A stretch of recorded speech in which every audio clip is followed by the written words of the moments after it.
What's up, everybody? Welcome to Podcast Now. I'm Alex. In this video, I want to give you my full review of Atlas Fallen. I was provided a code from the developers, and I played through the game. Now, I have quite a laundry list of things to say about it, but I want the general theme of it to be that this is an okay game. I think, I don't do scores on this channel, so that might not be the greatest thing for everybody, but I do wish this game was better, because it's really not all that great. I don't know if I would say flat out the game is bad. I just don't think the game is anything massively special. And I also have to consider the price, to which this is a $60 game if you buy it on the consoles. If you actually go to Steam right now to get it, it's only $50. So not a full price, not a $70, and I guess that depends on where you're getting it from, but also when it's releasing, right? That's one of the main things I kept going back to when playing it and saying to myself, almost even out loud, embarrassingly, I would say, well, this is a okay game at times. I can find fun in it, but would I pay money for it, number one? And also,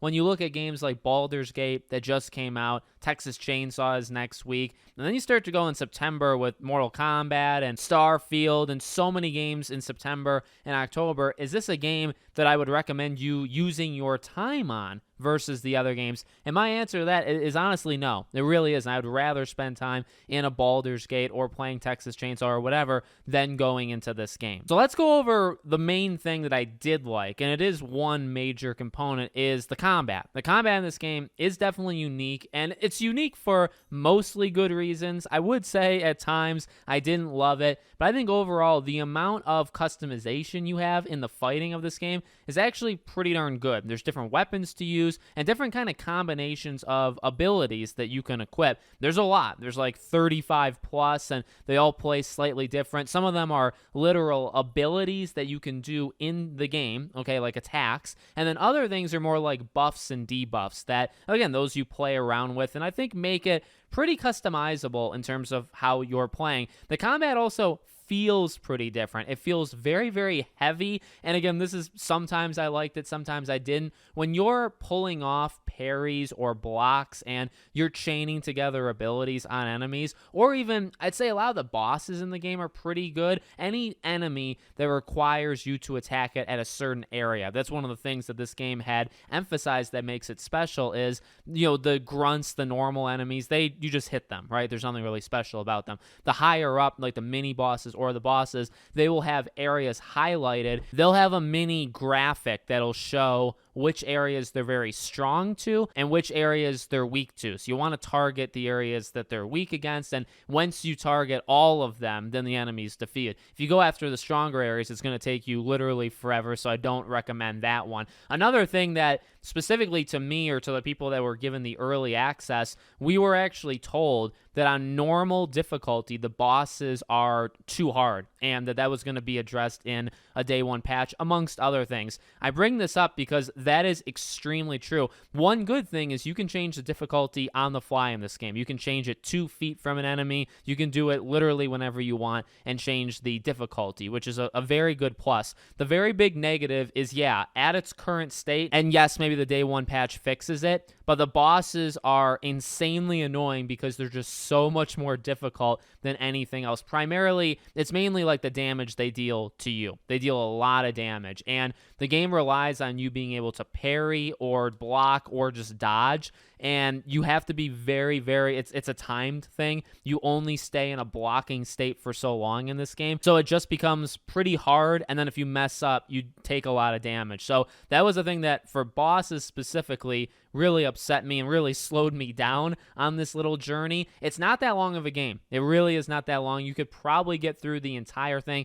If you just focus on like the main stuff, you could probably get through this game in like 9 to 11 hours. There is plenty of stuff to do. There's main quests, there's side quests, there's errands or like activities kind of in like layers. So there's plenty of stuff to go around and do. And they're actually pretty okay. They could be checking up on a village or ridding an area of some sort of enemy that they have a problem with. Like, there's an okay amount of depth to the actual missions. I did not mind that at all. Again, it's not a bad game. It's just kind of like a so-so game. Nothing really stands out. The visuals leave a lot to be desired.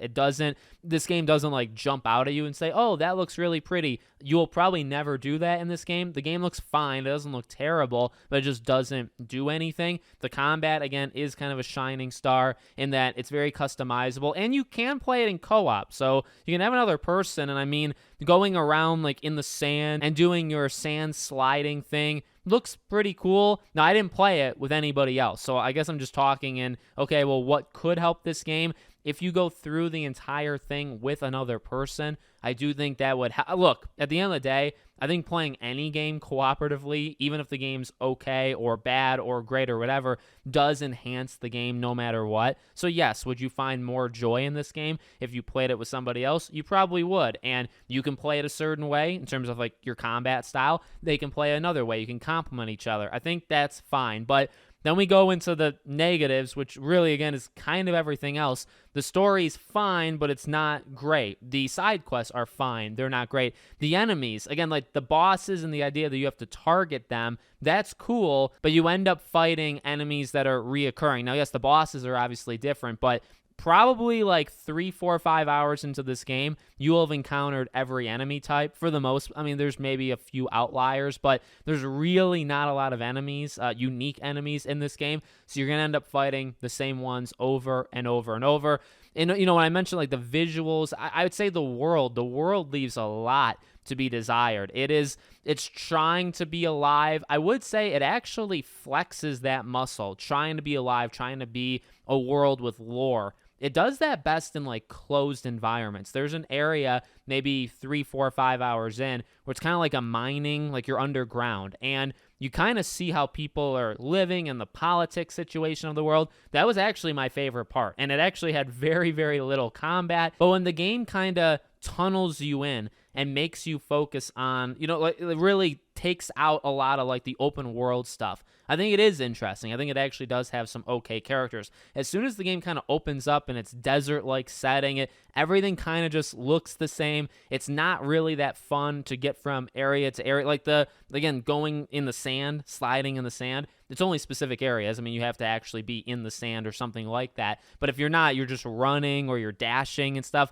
it's really not too fun to get from point A to point B in this game. And again, none of the quests really are all that exciting where it's like, oh, I need to do this one to see what's about to happen. Some of the voice work is also extremely, well, it's uneven. That's a 1000% for sure thing, I should say. Voice work is very uneven. Some of it's pretty good. Some of it's really, really not good. And I will just say one of the not good voices is actually a voice that you carry with you. So the game, in terms of like a very light plot, it reminds me of Avatar mixed with Forspoken. I say Avatar because like the Na'vi, the guy you're kind of housing in your body, I guess it's technically your glove, your gauntlet, he literally looks like a Na'vi from the Avatar movie. So that's one thing. But then also Forspoken, the idea of when you're going around and you hear like the voice. In Forspoken, I think it's the book or a page. In this, it's him. It's him talking. And so he talks a lot, and you talk to him, and it's a kind of internal dialogue that's happening for most of the game. He is not great to listen to. The main character is fine. It's customizable. You make your own main character. You choose the voice. So that's fine. But it's, again, like it's not that fun to listen to them talk. It's not that fun. And really any of the things that they're actually talking about. So, you know, I'm not trying to be overly mean, honestly. I didn't hate my time with it. But, again, that's the main thing. For me, getting this game and being able to kind of take my time with it, right, getting it early, the thing I kept going back to is it's a fine game. It's an okay game. You know, whatever that metric, if that's like a average, like a 5 out of 10, you know, again, I don't do numbers. I don't do scores, but it's fine. But is it worth $60? Is it worth $50? And maybe honestly more important, guys, is it worth the time you're putting into it compared to, like, how does it do against competition? How does it do against open world games? How does it do just against any game in general? You know, Baldur's Gate, I'd rather play. Again, Texas Chainsaw, Starfield. I think this game is going to kind of get buried, and I don't think it has anything that's really, really special about it. That's really the main draw. It doesn't have anything that's special about it. I think if you were to play it with somebody else, but now you're asking 2 people to buy the game, right, instead of 1. If you're playing it with somebody else and you don't really care, maybe you get it on discount, I think you'll probably have some fun, and I think it will be a solid game. But again, you'd probably want to get it on a sale, and you'd also need to get somebody to get it with you, right? So 2 people buying it instead of 1. That's a lot to ask for. And that's assuming you would choose Atlas Fallen over Mortal Kombat, Spider-Man, Alan Wake, Super Mario, Like a Dragon, Gaiden, The Man Who Erased His Name, and many, many more games that are coming out in the fall. That would mean you're choosing Atlas Fallen over those. And I just can't imagine many people would do that. So let me know what you guys think in the comments. Obviously, the game releases tomorrow, so if you are interested in it, or if there's something I didn't talk about, I try to do this in these review videos. I know I tend to forget things, so if there's a specific question of, what'd you think about this thing or that thing, leave it in the comments, and I'm more than happy to, read and respond to them, okay? Thank you for watching. Make sure you're subscribed, bell icon turned on, and I hope to see you all on the next one.